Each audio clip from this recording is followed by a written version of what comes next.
Looking at another angle, the news side. I am Bea Lorenzo to hear the messages of our fellow Nationalians to our athletes.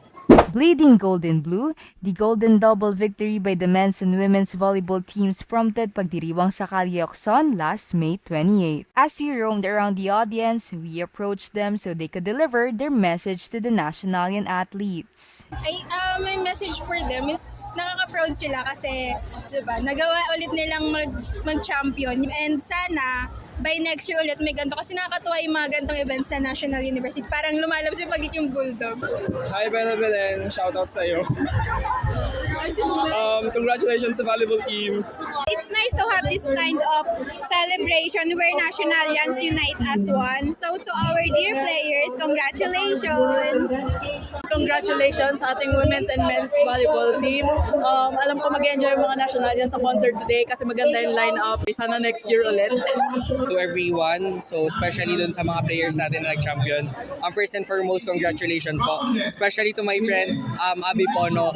And of course, kay Solomon.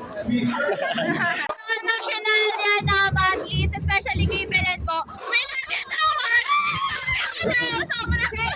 Ayan, keep it up and nandito lang kami para sumuporta lagi kahit sa Moen or Araneta. Willing kami pumunta, sumigaw. Ayan, I love you so much, Belen! Congrats po!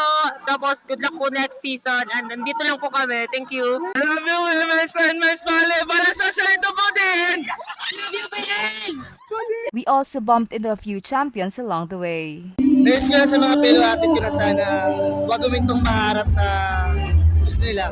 Huwag kakalimutan yung pag-aaral. Siyempre, kaya nga student athlete, siyempre, hindi lang puro laro, kailangan din ang pag-aaral.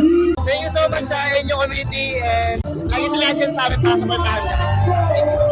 Message ko sa mga teammate ko, sana pagbutihan pa natin lalo next season para makapag-pipe tayo.